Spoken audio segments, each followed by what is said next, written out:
Senhoras e senhores, bom dia. Sejam todos bem-vindos a mais um dia de programação do estande da Confederação Nacional da Indústria, na 29ª Conferência das Nações Unidas sobre Mudanças Climáticas.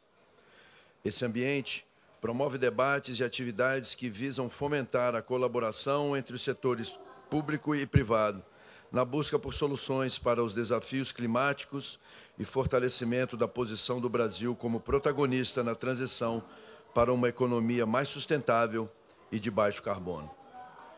Este espaço é uma realização da CNI, Confederação Nacional da Indústria, e tem como correalizadores o Serviço Social da Indústria, o SESI, o Serviço Nacional de Aprendizagem Industrial, o SENAI, e o Serviço Brasileiro de Apoio às Micro e Pequenas Empresas, SEBRAE. Conta também com os seguintes patrocinadores: Patrocínio Diamante, a Agência Brasileira de Desenvolvimento Industrial, a BDI, Patrocínio Ouro, Petrobras e Governo Federal, Patrocínios Prata, Associação Brasileira dos Fabricantes de Veículos Automotores, Anfávia, o Instituto Brasileiro de Petróleo e Gás, IBP, a Latam, BRF Marfrig, Singenta e Suzano. Patrocínios Bronze, Ambev, Confederação Nacional de Seguradoras, CNSEG, Confederação Nacional do Transporte, CNT, SEST, SENAT, ITL e a Vale, e apoios institucionais da Associação Brasileira de Energia Eólica e Novas Tecnologias, ABEÓlica, ANCHAM, Câmara de Comércio Árabe Brasileira, First Abu Dhabi Bank, FAB, Instituto Amazônia Mais 21 e US Chamber of Commerce, Câmara de Comércio Americana. Neste momento, damos início ao nosso primeiro painel do dia, painel Singenta, Produção Agrícola Sustentável e o Mercado Global. Como as diferenças entre os climas impactam nas regulamentações locais. Neste painel, iremos debater como as diferenças entre os tipos de clima influenciam a produção agrícola em diversos aspectos. Que olhar os governos devem ter frente a essas diferenças para realmente criar regulamentações que fazem sentido para determinadas regiões de climas e condições agronômicas específicas. Estão no palco aqui conosco a presidente da Embrapa, Silvia Massuá, o coordenador de sustentabilidade da CNA, Nelson Ananias, o presidente da CropLife Brasil, Eduardo Leão, e a vice-presidente de Sustentabilidade e Assuntos Corporativos, Singenta Brasil, e Head Global de Alianças da Cadeia de Valor do Singenta Group e moderadora deste painel, Graziele Parente. Graziele, a palavra é sua. Bom, obrigada. Bom dia. Bom dia que a gente está abrindo aqui o painel hoje aqui da CNI, com os feras do mercado, né, amigos também. Então, primeiro, eu queria agradecer a disponibilidade de vocês de estar aqui com a gente para discutir um tema tão importante, que precisa de tanta ciência. Então, que bom que você está aqui, Silvia, Ananias e Eduardo, para a gente poder discutir isso.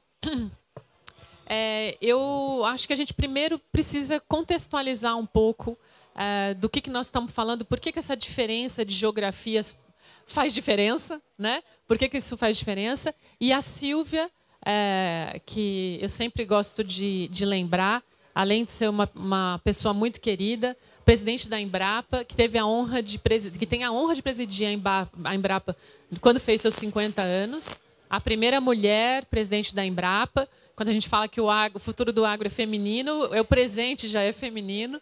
E a Silvia tem uma pequena apresentação que ela queria fazer para dar um pouco de contexto para a gente depois começar a debater aqui. Pode ser? Vamos lá? Silvia, está aqui, ó. Bem, bom dia a todos e a todas. Primeiramente, eu queria agradecer à CNI por essa oportunidade, a Grazi por essa oportunidade também, o Eduardo, a Ananias. É um prazer estar com vocês aqui. Eu trouxe uma apresentação, não sei se eles já colocaram. Acho que não. Então, também... tá. Para falar um pouquinho dessa revolução tropical que aconteceu no nosso país, mas mais do que isso, como o Brasil pode se tornar uma potência agroambiental, que a gente é uma potência agroambiental e como a gente pode mostrar tudo isso. Quando a gente foi criado, há 51 anos atrás, a Embrapa tinha esse desafio de desenvolver, né, o cinturão tropical, inicialmente pensando no Brasil, mas já com uma meta em relação a todo o cinturão tropical do planeta.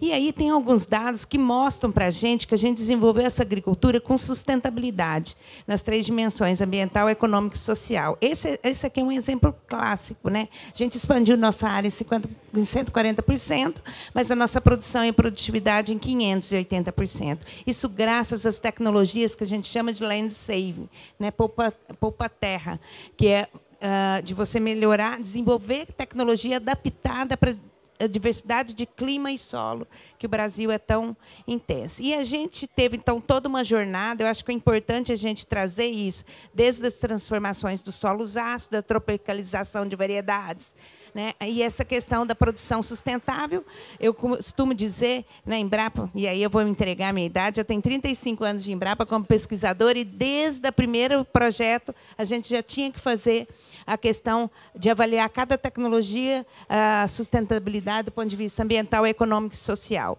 Mas hoje a gente tem um desafio, né, da multifuncionalidade. Nós não estamos falando da produção de alimentos, é lógico, nós temos o desafio de segurança alimentar, mas que a gente pode produzir fibras, energia, trabalhar isso ligado à nutrição, saúde, ligado muito mais aí à questão de cultura, tradição, gastronomia, e isso é algo que a gente tem que saber como utilizar cada vez mais, para a gente ajudar a garantir a segurança alimentar no nosso país e no mundo todo. Bem, aí eu acho que traz alguns dados que eu queria chamar a atenção, que são de algumas. Eu peguei 3 tecnologias que o Brasil já usa há mais de 50 anos, né?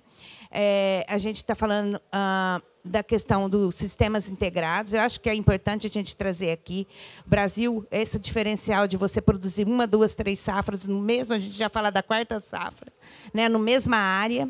Isso é um diferencial para o Brasil, quando comparado com os outros países na América do Norte e na Europa.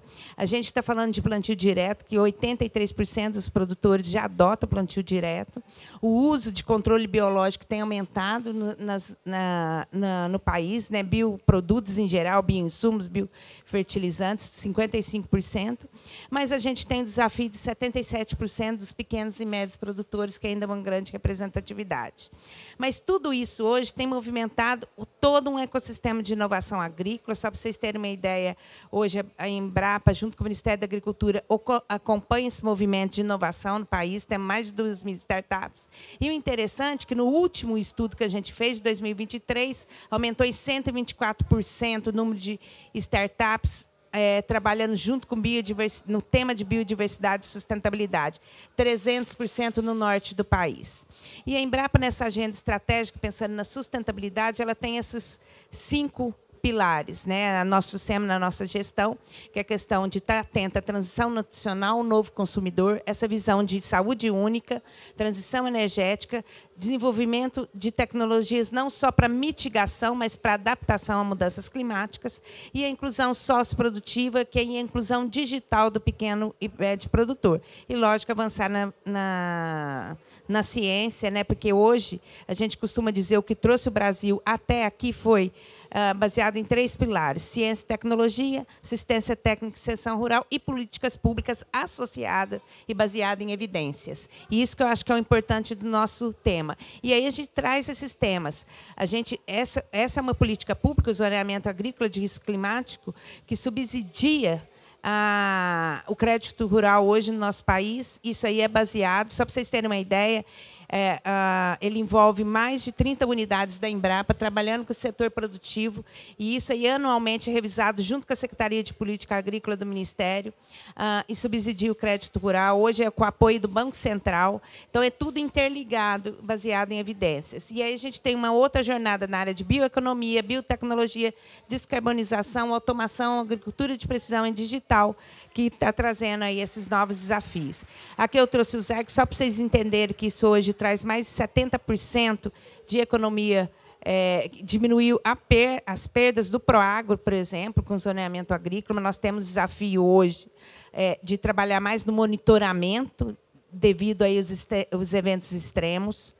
A gente tem hoje um dado interessante, a Embrapa acompanha os dados, a gente fala muito de dados de desmatamento, tem os dados do PRODES. A Embrapa tem um projeto, o TerraClass, junto com o INPE, junto com o IBGE, onde a gente analisa os biomas. Aqui é só a Amazônia e o Cerrado, para vocês terem ideia. A gente lançou agora dados até 2022, onde a gente mostra que 94% nesses 2 biomas do que cresceu a agricultura de 2018 a 2022 foi em áreas consolidadas, ou foi em áreas de pastagem, que foram recuperadas, ou foi áreas onde tinha uma safra, passou a ter 2 safras na mesma área. Isso comprovado. A gente analisa as áreas antropizadas, que vêm do PRODES, e a gente analisa isso, tem toda essa dinâmica desde 2008. Então, é muito interessante esses últimos dados, que muitas vezes lá fora o pessoal não sabe, né? Então, eu achei interessante trazer aqui. E a gente tem toda uma jornada de bioeconomia, a importância da complementação, como que é essa rota do fóssil para o bio e como que pode ser complementares na produção agrícola, alinhado a uma política pública, de novo, o Plano Nacional de Bioinsumos do Ministério da Agricultura. Para isso, a gente tem usado cada vez mais a parte de biotecnologia, edição gênica, mas é importante falar, como aqui tem muito a ver com mudanças climáticas, desde 2012, a Embrapa trabalha com a genômica de prospecção de genes resistentes a estresse hídrico, seca e também a excesso de chuvas e doenças, né? A gente tem trabalhado isso junto à parceria público-privada. Temos uma rota de descarbonização desde 2010, então a gente vem trabalhando com o Programa da Agricultura de Baixo Carbono, que é o Renova Agro agora. A gente vem desde a soja de baixo carbono, carne de baixo carbono, leite, mas hoje a gente está caminhando para o trigo, né, de baixo carbono, fazendo a tropicalização do trigo. Mais que isso, nós estamos levantando os indicadores e uma plataforma para trazer aqui, viu, Grazi, para a gente trazer aqui os indicadores e métricas para a agricultura tropical e mostrar por que os nossos indicadores têm que ser considerados quando a gente está falando aí, discutindo no Green Deal com a Europa, que é a diferença que tem no nosso país. E aí eu trago alguns dados, mas depois dessa apresentação posso compartilhar com vocês. No Plano ABC, a gente tinha metas para todas as principais tecnologias, né? Plantio direto, integração, fixação. Nós atingimos e superamos todas as metas. Em relação à recuperação de pastagens degradadas, é onde a gente ainda pode avançar.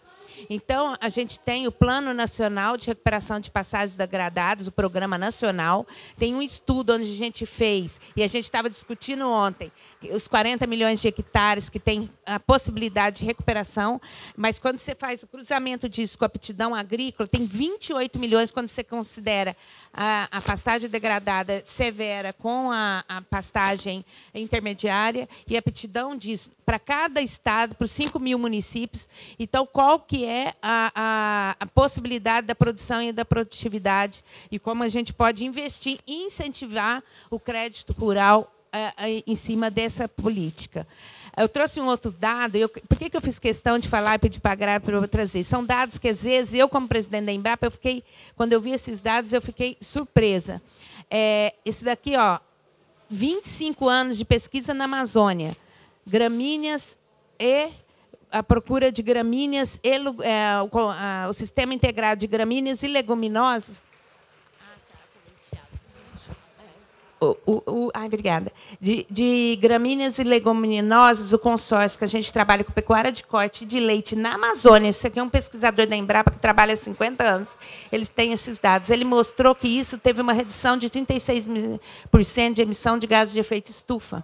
Ele publicou isso cientificamente em vários e para o mundo todo, mas isso às vezes não chega para o público, para entender como que eles viraram verdadeiras biofábricas, esse trabalho junto na Amazônia, esse trabalho pecuária de corte de leite. Um outro dado da Embrapa, com o sistema Integração Lavoura, Pecuária e Floresta, nos últimos 12 anos, a gente viu que esse modelo, a gente consegue sequestrar 30 quilos por ano, estocar 30 quilos por ano de carbono por árvore, né? 30 quilos por árvore por ano.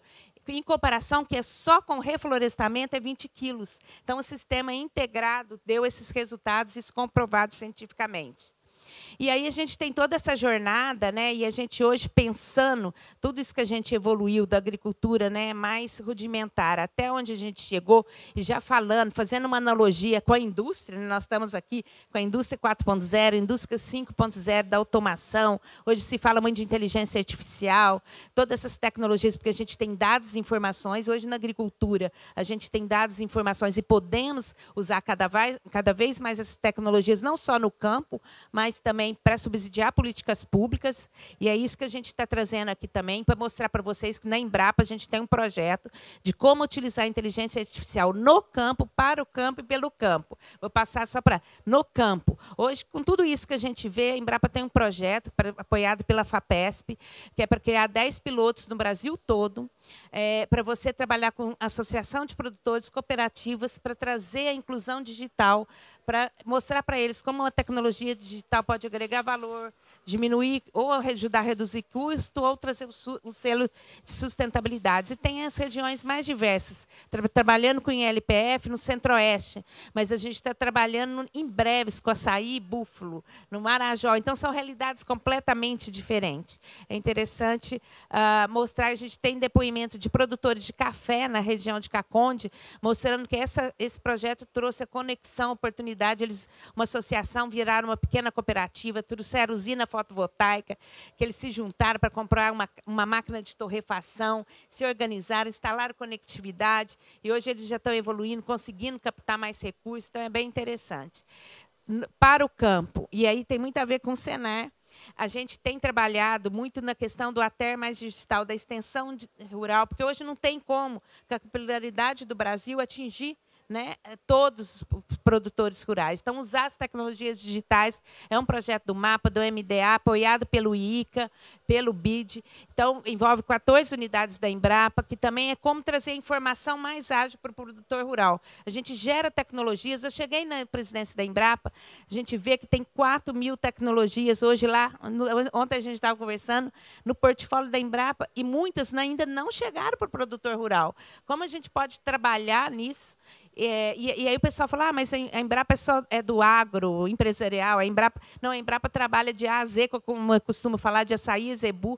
Dessas 4.000 tecnologias, 2.000 são para o pequeno e médio produtor. Então, para agregar valor, né, para diminuir o gap. Então, a gente tem muitas possibilidades. E já, para finalizar, a gente está com um projeto também, que é um centro de agrointeligência, que é para subsidiar políticas públicas, né? Como que eu trago essas informações também usando a inteligência artificial. E aí, para fechar aqui no nosso tema, né, só eu trouxe aqui, ó, só no último ano, olha lá, 2024, quantas políticas públicas do combustível do futuro, que a gente está falando tanto aqui, todas essas, a Embrapa subsidia toda essa regulamentação com notas técnicas. Esse é um diferencial tanto para o executivo, para políticas públicas, quanto para o legislativo. Então, acho que isso é um diferencial do nosso país, que nós temos que saber explorar cada vez mais, né? Que isso vai, agora, até para mostrar esses dados. A gente está falando do mercado de carbono e outras oportunidades que o Brasil tem para discutir isso. Bem, muito obrigada. E aqui é o nosso posicionamento do Brasil em relação a mudanças climáticas, né? Que a gente fala da resiliência, eficiência, baseado em ciência, pessoas, energia. Tem o comitê, como que a gente está trabalhando nas questões das mudanças climáticas e também das negociações. Eu acho que é importante, ali é um resumo de tudo isso que eu falei, né? Você vem falando desde a parte de adaptação, mitigação, mas falando a transição ecológica, uma visão mais sistêmica de tudo isso, e como que a gente vai trabalhar, inclusive, no inventário nacional, para passar para o Tier 2, do Tier 2 para o Tier 3, com novos protocolos, na realidade da agricultura tropical. Né? Então, esse é o nosso. E aí já faço um convite para todo mundo estar com a gente na Embrapa. A CNA é parceira nossa lá. Né? A gente vai ter... A Embrapa tem a Embrapa Amazônia Oriental em Belém, que é uma fazenda de 3.000 hectares dentro da cidade hoje. Olha. É 1,5 km de onde vai acontecer tudo lá. Então, nós vamos fazer a Casa do Agro lá.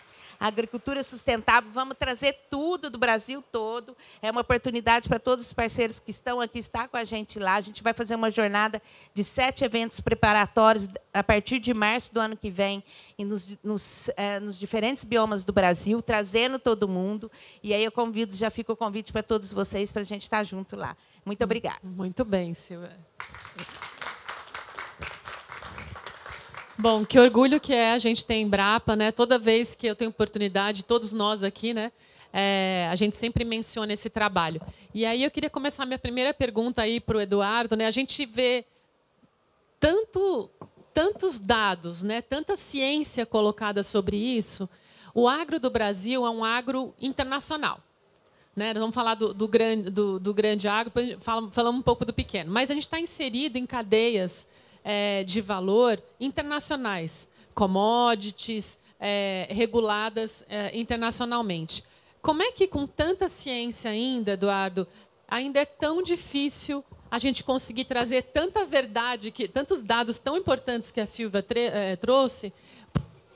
Difícil a gente... Oi. Por que é tão difícil ainda a gente conseguir desmistificar as informações inverídicas que a gente vê por aí? Bem, primeiro, Grazi, queria agradecer o convite. Uma grande honra estar aqui ao lado aqui dessas duas feras aqui do agro brasileiro, a Silvia e o Nelson. E primeiro só queria compartilhar com todos um pouco do que é a CropLife, né? A CropLife é uma entidade que surge de uma fusão de 5 outras entidades que representavam 4 grandes tecnologias agrícolas. Uma delas é os pesticidas, a outra são os biológicos, né, os bioinsumos, a terceira é a biotecnologia e a quarta o germoplasma, né, o melhoramento de sementes. Então, são 4 tecnologias fundamentais para os ganhos de competitividade, produtividade, sustentabilidade da nossa agricultura, que se complementam, às vezes substituem uma tecnologia a outra, mas no final há uma forte sinergia entre elas, né? Eu costumo dizer que a gente hoje está entrando numa era em que não existe uma solução para os problemas, né? Na verdade, nós estamos numa era que busca múltiplas soluções, né? São questões cada vez mais complexas e a possibilidade, né, de nós termos essa complementariedade de tecnologias nos ajuda aí bastante nesse processo, né? São os bioinsumos que muitas vezes complementam ou substituem os químicos. É uma biotecnologia que otimiza o uso de defensivos químicos, né? Biotecnologia a partir de resistência de pragas e doenças, enfim. E elas, na verdade, então, ficam na prateleira à disposição, né, dos diversos produtores.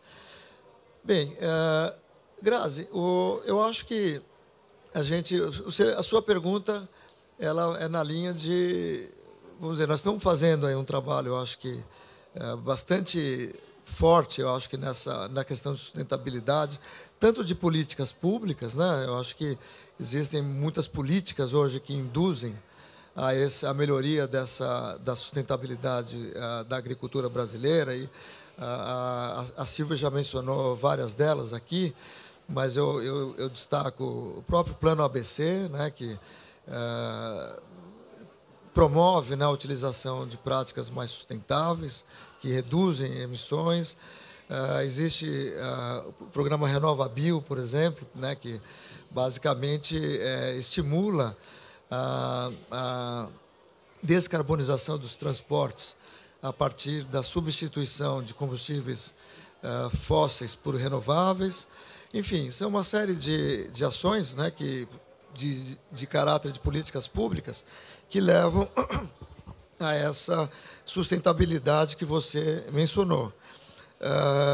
Além disso, né, acho que tem práticas que os próprios produtores brasileiros vêm adotando, algumas também já mencionadas pela Sílvia, como a questão do plantio direto, a questão da integração lavoura, pecuária e floresta, que também são altamente positivas sob essa ótica da sustentabilidade, mas as tecnologias, né, como eu acabo de mencionar, o uso, por exemplo, da biotecnologia. Nós fizemos um estudo para comemorar, né, celebrar os 25 anos da aprovação da primeira biotecnologia no Brasil, para identificar os impactos que essa tecnologia teve na agricultura. E os dados são realmente surpreendentes, né? Então, do ponto de vista econômico, nós estamos falando de um ganho de 200 bilhões de reais para a agricultura. 200 bilhões. Houve um ganho de 150 bi, né, por conta de produtividade, etc., e uma redução no custo de 50 bilhões. Mas, quando nós olhamos os aspectos ambientais da utilização da biotecnologia, é algo talvez ainda mais surpreendente. Nós estamos falando de uma redução de 70 milhões de toneladas de CO2 na atmosfera, somente pelo uso da biotecnologia, reduzimos em 21 milhões de hectares a área para manter a mesma produção que nós temos hoje, e fora, obviamente, a redução que nós tivemos na utilização de diesel, utilização de água, né, para aplicação de produtos e tudo mais. E também é importante mencionar um pouco a questão dos bioinsumos, né? A Sílvia comentou, realmente esse é um setor também que vem ganhando bastante relevância, né, na agricultura brasileira. Hoje, se nós... os inoculantes na soja é uma realidade de mais de 90%, né, da área cultivada no Brasil, né? Isso, obviamente, traz uma redução de um impacto muito importante sobre o meio ambiente, né, na medida que se substitui o uso de nitrogênio químico. E só por essa utilização nós estamos falando em 200 milhões de toneladas de carbono que foram economizadas. E o Brasil hoje, né, desconsiderando os bioinoculantes e olhando só os bioinsumos como controle de pragas e doenças, hoje eles já estão presentes em quase um terço das áreas brasileiras e em todas as culturas, né, diferentemente de outros países que utilizam bioinsumos mais em áreas mais controladas, né, como casas de vegetação, hortifruti. A gente está usando isso em larga escala, né, para soja, milho, algodão, e crescendo num ritmo bastante acelerado. Se nós pegarmos aí os últimos 3 anos, nós crescemos a uma média anual de 20% do uso de bioinsumos, que é 4 vezes maior, uma taxa, né, de crescimento 4 vezes maior do que o resto do mundo. Então, eu acho que a gente tem muita coisa para contar, tem uma história, eu acho que muito rica, e a Sílvia mencionou aqui a COP30 no Brasil. Vai ser um momento que a gente realmente precisa aproveitar, né, quando os olhos do mundo vão estar voltados para o Brasil, exatamente para contar essas histórias, né? E o interessante é que a gente vai poder fazer isso na prática, né, Silvia? Nós vamos estar ali ao lado desses experimentos aí bastante ricos que vocês estão fazendo. Então, acho que é uma forma de ajudar a reverter, né, um pouco essa imagem que você mencionou, né, Grazi, que hoje ainda tem muito a avançar. Obrigada, Eduardo. Bruno, eu acho que Ananias, a gente se conheceu, se eu não estou equivocada, num avião indo para a COP de Glasgow, que parece que já ninguém mais lembra, né? E aí alguém me falou, não, esse cara sabe tudo das negociações. Então, eu vou perguntar para você, que sabe tudo das negociações, como é que você apoia as autoridades brasileiras e também ajuda a influenciar esse debate quando a gente está discutindo temas como, por exemplo, o artigo do carbono, essa perspectiva brasileira. Como é que você consegue, o que você tem feito para conseguir trazer uma perspectiva do agro real, né? Você está na CNA, né? Uma perspectiva do agro real para essas discussões. Bom dia a todos. Graziele, muito obrigado por esse convite. Presidente Silvia, doutor Eduardo, acho que é uma honra para mim. Vou colocar no meu currículo esse debate, que eu acho que é bastante importante, não só para mim como profissional, mas como essa oportunidade de trazer a visão do produtor rural e representar essa massa de produtores rurais que hoje militam pela sustentabilidade do agro brasileiro. Falar do agro brasileiro é fácil, é um produto muito fácil de vender. A nossa sustentabilidade aqui, em qualquer negociação, em qualquer painel, com números como esse que a presidente Silvia trouxe, é fácil de vender. É um produto muito bom. É a associação daquilo que é cerne do Acordo de Paris, que a gente consegue unir numa atividade econômica, mitigação, adaptação e co-benefício. A gente, às vezes, esquece desse termo, dessa ação, que se chama co-benefício. Garantir segurança alimentar e segurança energética associada com segurança climática. Isso o produtor rural faz, brasileiro faz, e muitas das vezes nem sabe que está fazendo. Este é o ponto que a gente gostaria de chegar e trazer dentro da porteira para o produtor rural, a importância de levar e conscientizar de que o que ele está fazendo hoje não é uma promessa de redução de emissões para os próximos 10, 20 ou 30 anos. É uma promessa, é uma ação que já existe há pelo menos 10 anos com a agricultura de baixa emissão de carbono e há pelo menos 50 anos cumprindo um dos códigos florestais mais rigorosos do mundo. Então, é um produto, é uma ação que é fácil de se vender, mas difícil de se comprovar. A gente precisa investir naquilo que a gente tem uma grande fortaleza dentro do nosso setor, que é a transparência. A gente precisa não só fazer, mas comprovar que fazemos. E isso eu gostaria agora, né, de até parabenizar a Embrapa. Ontem nós conseguimos um grande avanço no trabalho conjunto de Sharm el-Sheikh, através de um trabalho exaustivo, não desse ano, mas desde Coronívia, em que a agricultura, através da Embrapa, através da agricultura de baixo carbono, mostrou-se essencial uma discussão própria de agricultura dentro do Acordo de Paris e que trouxe resultados bastante significantes para o agro brasileiro. Ontem, presidente, demais, nós conseguimos, através de ação da Embrapa, encaminhar um importante instrumento do qual nós vamos precisar e nos traz aí uma grande a prevalência, né, uma visibilidade muito boa, que é o lançamento e as regras do portal de Sharm el-Sheikh.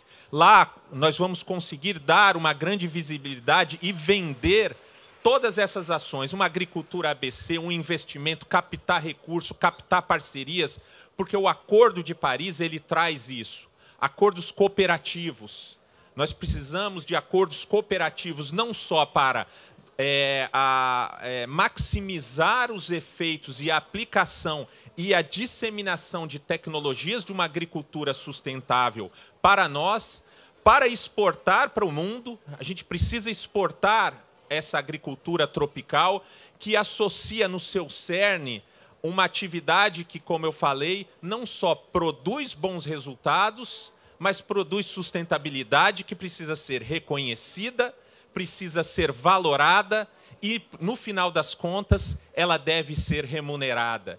Porque a gente agrega um valor que não só é significativo para alcançar as NDCs brasileiras, mas dentro do agro tem um potencial de cumprir em qualquer parceria, qualquer NDC do mundo.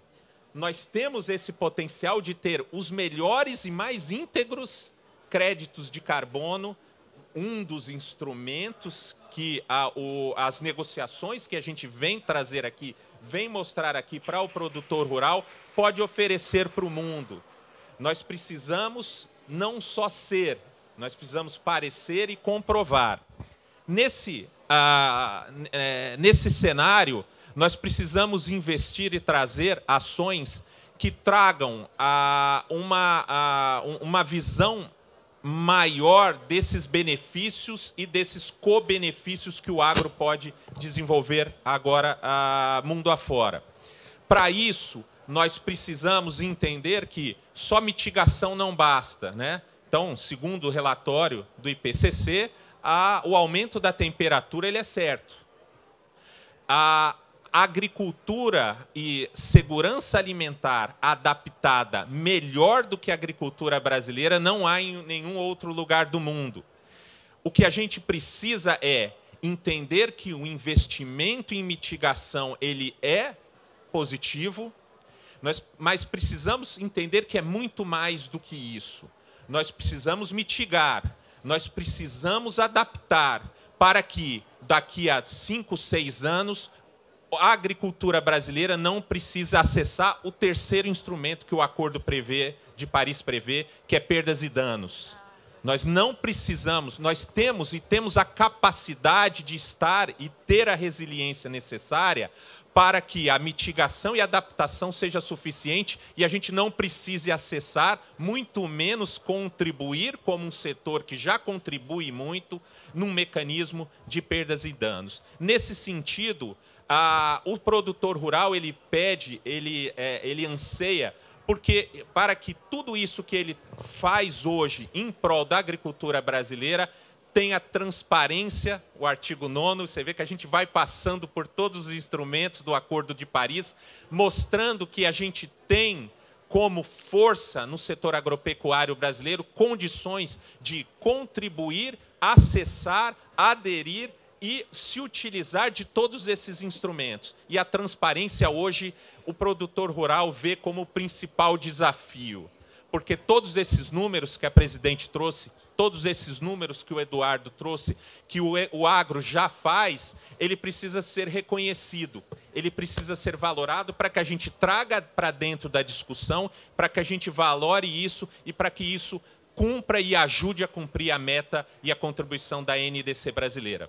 Nesse sentido, tropicalizar todas as ações e esse reconhecimento e esses índices, ele é muito importante. A gente não pode se prender a ser avaliado por alguém que vem de fora para dizer o que nós somos, o que nós contribuímos, o que nós temos como fortaleza para entregar ao Acordo de Paris e ter uma efetiva ação na redução de 1,5 grau. Então, para nós é muito fácil falar de agricultura, é muito tranquilo mostrar essas ações, mas nós precisamos hoje, como principal desafio dentro da porteira, criar mecanismos de fácil acesso, mecanismos que consigam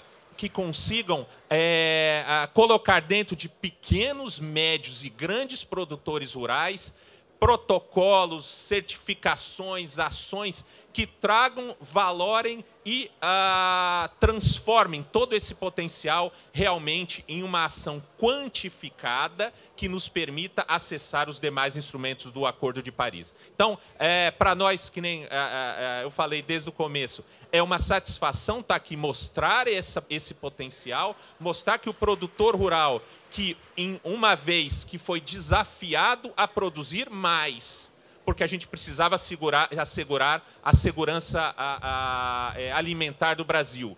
Depois foi instado a produzir melhor, com grandes produtos, e fomos alçados a um dos maiores produtores de alimento com qualidade no mundo, exportando o mundo afora. Hoje a gente não tem medo de assumir o grande terceiro desafio, que é produzir mais, melhor e com sustentabilidade. Esse é o cerne, esse é o DNA do produtor brasileiro e a gente está aqui pronto para que isso vire realidade, mas não só vire realidade, seja reconhecido mundo afora. Muito bem, parabéns. Pegando aqui, Silvia, um gancho do que o Ananias falou, você vai ter lá o tal do portal, digamos lá. Então, você vai...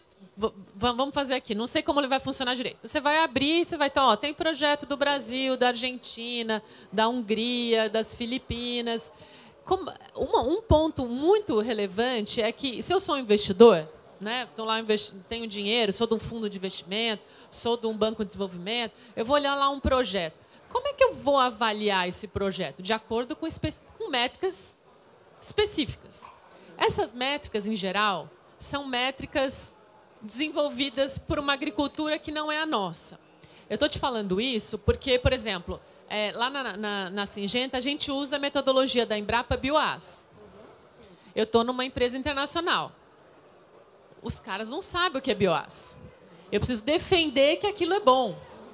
Eu preciso explicar que não precisa ser aquela outra lá, porque essa aqui faz sentido, é do nosso país, foi desenvolvida para a agricultura. Qual é o trabalho da Embrapa para ajudar nessa disseminação de critérios? Porque de novo, eu sou um investidor sentado em Nova York, em Londres, em Beijing, Dubai, olho e falo, esse projeto aqui, ali no Brasil, na região do Cerrado, que está tratando de integração, qual é a métrica que ele vai me dar? Como é que eu vou avaliar se ele é um bom ou um mau projeto? Me conta um pouco. Então, Gra, esse foi um desafio que eu cheguei, né, para assumir a presidência da Embrapa, e a gente vem discutindo muito assim, esse movimento. Ontem até a gente estava conversando como a Embrapa, né, não sozinha, junto com as universidades, parceria público-privada, trouxe a gente até aqui, essa agricultura, né? Passamos de importadores para grandes produtores e exportadores de alimentos. E ali teve que desenvolver tudo do zero, né? A genética, e hoje as multinacionais... Então, fomentou esse mercado que hoje, né, os produtores, graças também ao empreendedorismo do produtor rural, porque se não fosse isso, a gente também... Eu costumo dizer que o sucesso da Embrapa é graças, principalmente, aos 5 milhões de produtores, porque eles, além de trazer as demandas, eles também ajudam a validar as tecnologias. E a Embrapa, por ser uma empresa pública, ela traz essa credibilidade que os produtores de testar, de validar, antes que isso vire um produto de mercado. Então, é uma oportunidade agora também. Toda essa questão da gente trazer indicadores e métricas para a agricultura tropical. Então, quando eu cheguei, eu falei, gente, comecei a vasculhar todas as unidades da Embrapa, porque a gente já tinha feito, quando eu mostro aquele roadmap, desde 2010, mudanças climáticas, a gente trabalhando, não só na prospecção de genes, né, trabalhando com os cultivares, com novas tecnologias adaptadas, seja para soja, milho ou para café, né? A gente também tem ali dados, informações, simulação de cenários futuros, como vamos movimentar toda essa agricultura. Temos, então, assim, práticas mais sustentáveis, mas tudo isso nós temos que trazer agora os indicadores e métricas. E isso tem que ser usado nesse portal, porque na hora da negociação, quando a ONU estiver com esse portal negociando, a gente não pode ter só a referência do clima temperado. Então, é esse desafio que a gente trouxe para toda a empresa. A gente acabou de ter uma reunião com todos os gestores da Embrapa e nós começamos a discutir essa estratégia. Qual a nossa grande entrega até a COP30, na nossa visão da Embrapa? É trazer esses indicadores de referência à agricultura tropical para que os produtores tenham garantia de também que isso vai ser negociado no nível que merece o brasileiro. Então, a gente tem trabalhado fortemente nisso. Isso tem uma diversidade muito grande, né? Como eu falei, a gente trabalha de açaí a zebu. Então, quando eu vou para uma realidade do sistema integração lavoura, pecuária, floresta, soja, milho, né? Entra com uma braquiária, gado lá é uma coisa, né? Mas quando eu estou trabalhando com o sistema agroflorestal, que a gente já trabalha, né? Cacau com dendê, com açaí, tudo isso hoje, cacau, mostrando como que isso também traz benefícios e tudo mais. A gente tem isso, tem esses números, mas hoje isso é divulgado muito no campo da comunidade acadêmica, ou para mostrar o resultado científico, mas ainda não é trazido de uma forma estratégica para o país. Eu acho que chegou um momento que nós, né, da agricultura brasileira, a gente tem que se unir, setor privado, a ciência, academia, tanto executivo e legislativo, para ver a estratégia do nosso país. Porque agora é um momento muito... Porque antes a gente não causava tanto medo, né? Assim, não assustava tanto com o potencial que o país tinha, porque a gente começou a trabalhar para garantir a nossa segurança alimentar. Hoje, nós somos grandes produtores para o mundo todo. E, então, é questão de mercado também, né? Então, eu acho que nós estamos trabalhando fortemente, isso tem sido meu empenho com os 43 centros de pesquisa da Embrapa, levantar esses dados, informações. Por isso que eu pus ali muito da tecnologia. Por quê? Porque ela hoje faz esse diferencial e a gente tem dado informação que a gente não tinha. Hoje a gente tem. A gente tem que usar isso em benefício da agricultura. E trazer essa transparência no processo de produção. Porque sustentabilidade tem que estar atrelado à rastreabilidade, transparência do processo de produção. Então, esses números vão ajudar a trazer essa transparência também. Muito bem, Silvia. Fazer um link aqui, o gancho para o Eduardo. Além dessas métricas, né, da gente ter as nossas métricas, mas elas têm que conversar com a métrica internacional, de que forma que você vê a harmonização entre legislação, se é que isso é possível, para que o Brasil hoje, como a Silvia bem falou, o Ananias bem falou, inserido como um dos grandes atores internacionais na produção agropecuária, como é que essa harmonização regulatória pode ser construída? Porque hoje não tem. Né? A gente tá vendo aqui os desafios que nós temos para mostrar o que a gente faz. Como é que você vê essa parte da harmonização? Bom, essa é uma pergunta boa, muito boa. Né? Nós temos hoje uma preocupação generalizada, né? Acho que todos aqui, com raríssimas exceções, têm a convicção plena de que nós temos que descarbonizar a economia. E não tem como você fazer isso sem passar pela agricultura. Né? A agricultura aí é chave nesse processo. Então, todos os países, né, têm buscado formas, né, de criar políticas públicas que levem realmente a essa descarbonização.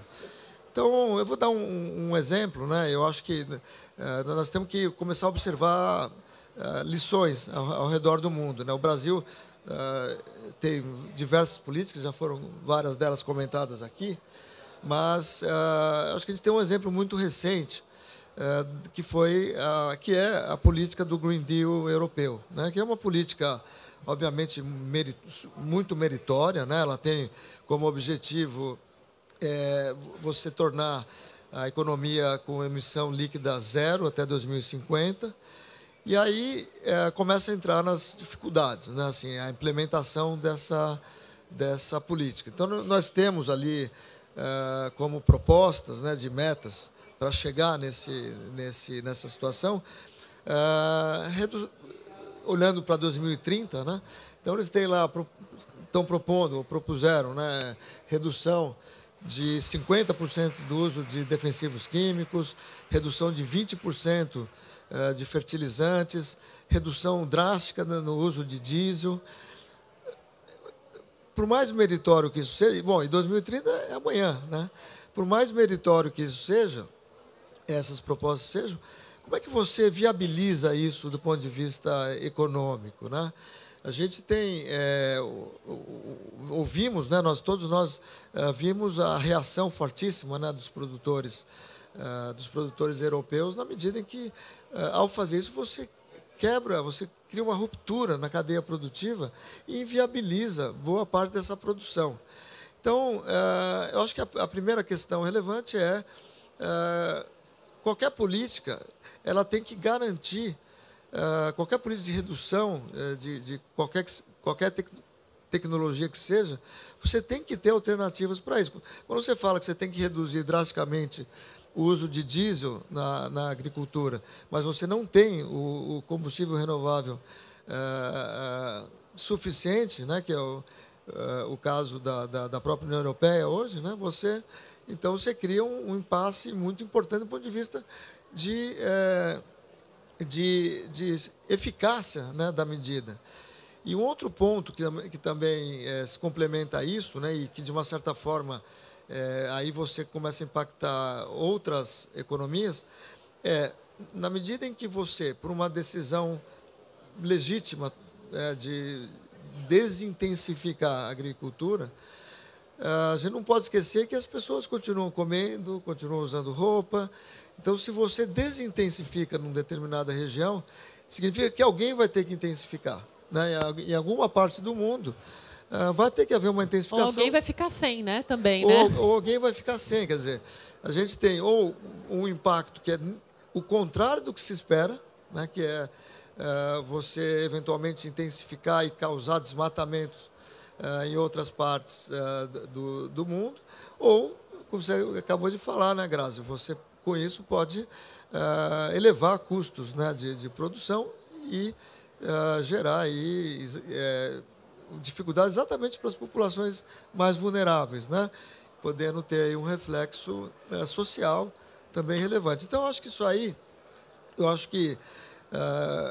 é algo que a gente precisa refletir um pouco, né?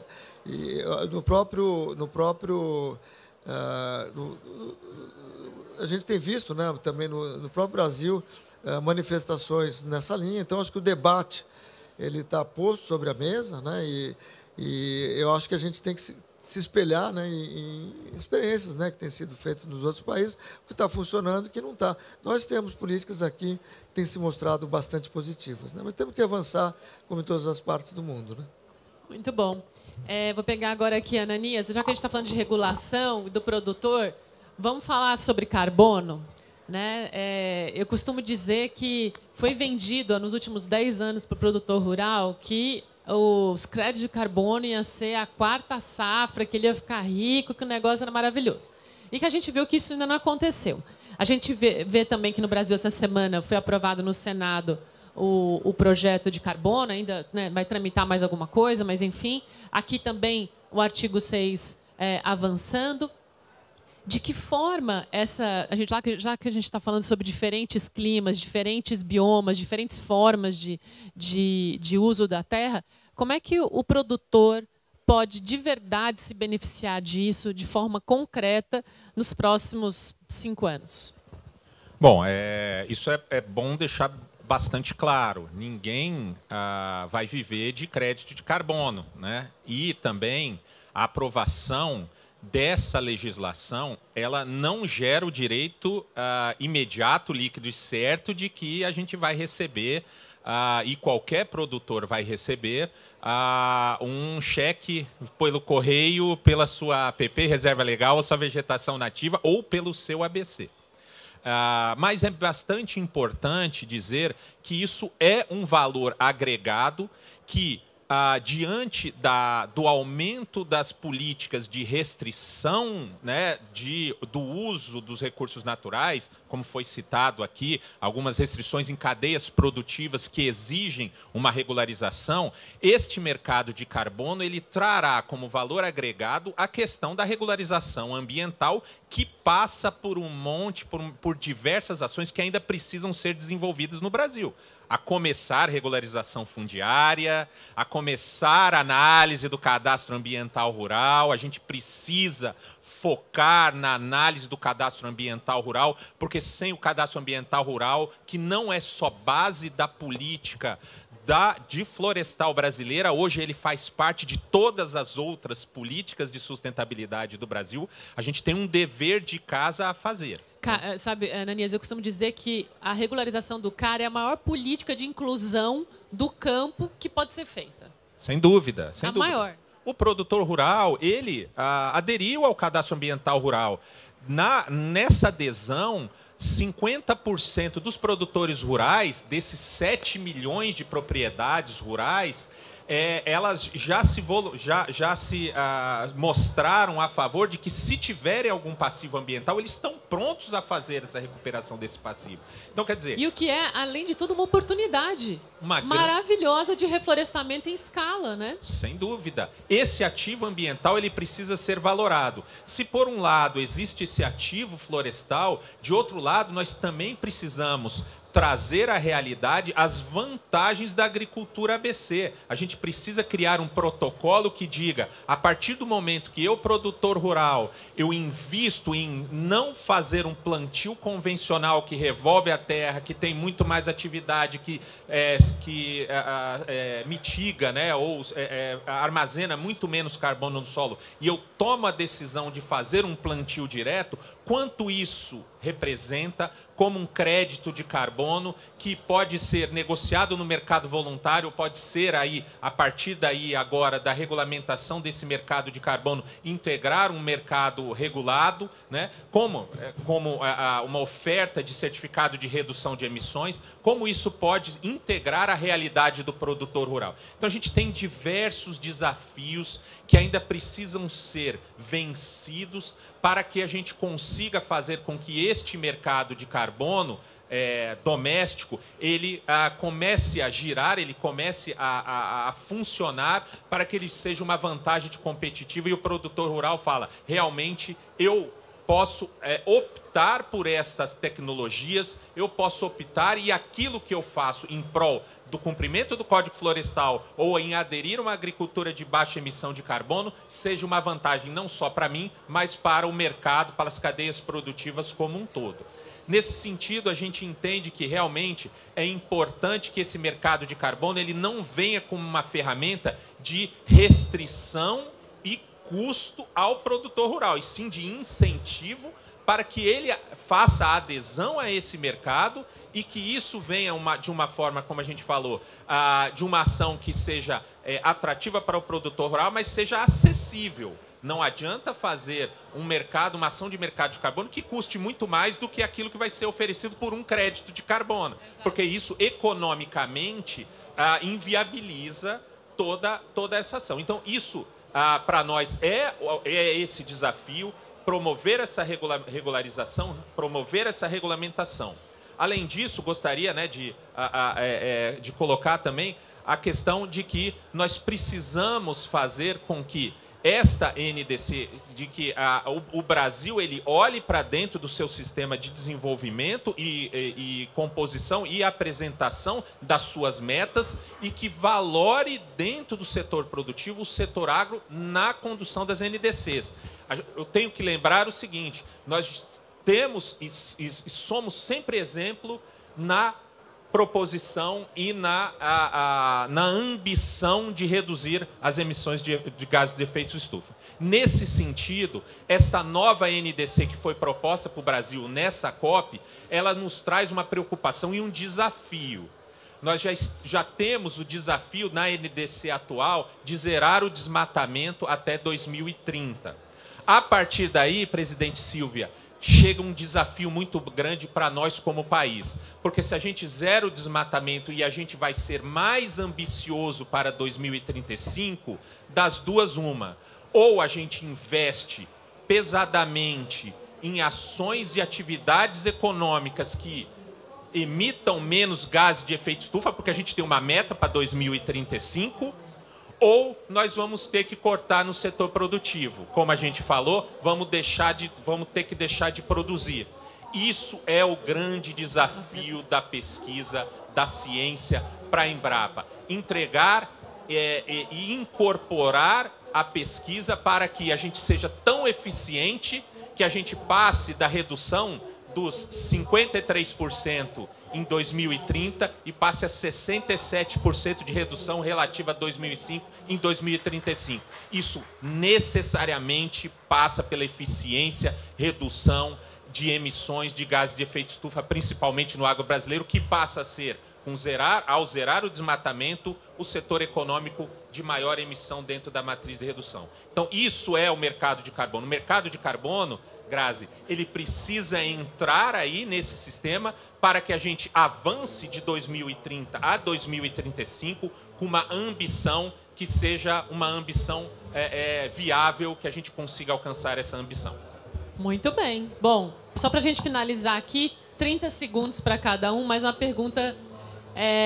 A gente, na COP anterior, que foi em Dubai, se falou muito de Dubai a Belém, de Dubai a Belém. Agora é de Baku a Belém.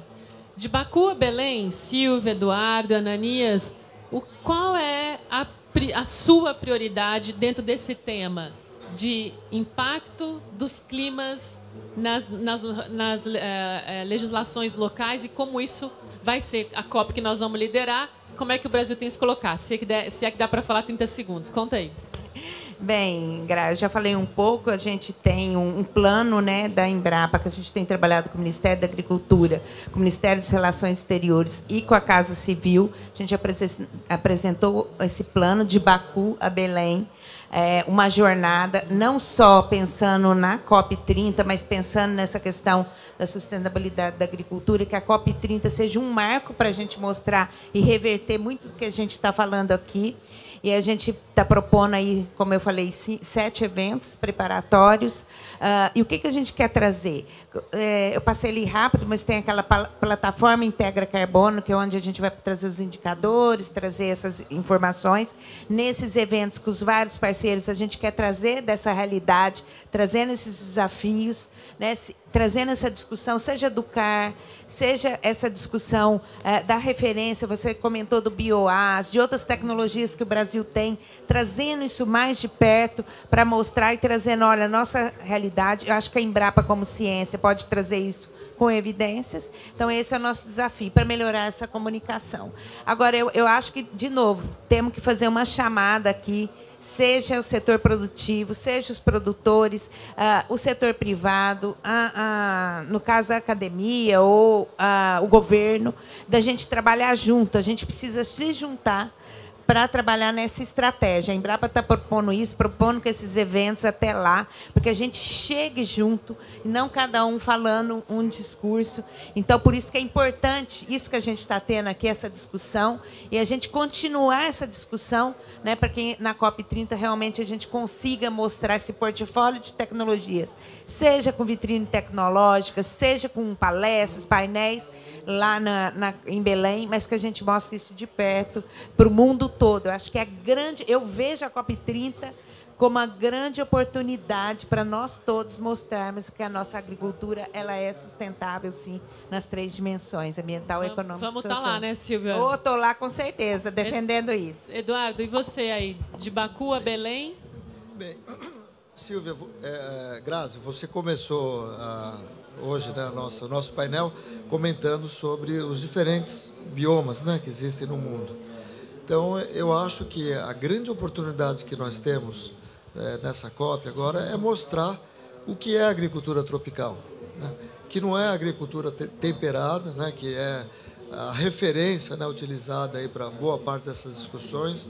Então, eu acho que ali a gente tem que fazer um marco muito importante nesse debate e mostrar o que a ciência, o que as empresas que investem em tecnologia, que você é representante de uma delas, tem contribuído nesse esforço. Então, eu acho que ali nós vamos ter uma grande oportunidade, acho que a Silvia falou uma questão muito importante, que é a questão de nós unificarmos, né, boa parte dessas mensagens que nós temos. O Nelson, com muita propriedade também, já adiantou, né, o quanto que nós temos efetivamente para mostrar. O mundo fala em agricultura, em caminhar para uma agricultura regenerativa. O Brasil já faz agricultura regenerativa há muitos anos, então eu acho que eu vejo dessa forma, né? Eu acho que a gente tem uma excelente oportunidade de avançar nesse debate e não podemos perdê-la. Não, certamente não. E você, Ananias, como é que vai ser, como que a CNA está se estruturando aí de Baku a Belém? Bom, de Baku a Belém é uma grande oportunidade de construir, né, e dar maior transparência a essas ações. Como eu falei, o agro brasileiro ele não vem numa COP para dizer e prometer o que ele vai fazer. Ele vem mostrar aquilo que ele já faz. Mas a gente precisa trabalhar ações que não inviabilizem ou criem barreiras, dificuldades para que essa ação ela continue se desenvolvendo e ganhando a escala que é necessária para que a gente consiga mostrar e garantir que todos os produtores rurais, todos os produtores, o agro no geral, ele consiga alcançar essa sustentabilidade. Será uma oportunidade de mostrar o melhor do agro dentro da Amazônia brasileira, mostrando ações que integram, né, essa conciliação em produzir e preservar, trazendo a questão da biodiversidade, trazendo a questão da produção, trazendo a questão da realidade das pessoas, daqueles brasileiros que habitam a Amazônia e precisam garantir o seu direito de subsistir ali dentro e que tenham o seu direito preservado. Só como mensagem, né,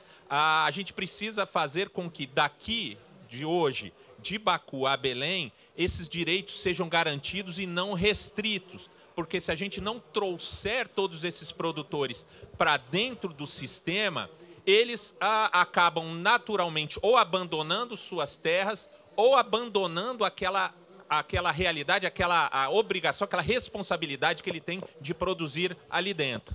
E aí, como último recado, eu cito aqui, né, o filósofo George Hippert, que diz, né, quando o direito ignora a realidade se vinga ignorando o direito. Ou seja, se a gente não trouxer aquilo que é aplicável ao produtor rural, que é viável, a gente vai continuar correndo atrás da ilegalidade, das ações que não são realmente a realidade da agricultura brasileira.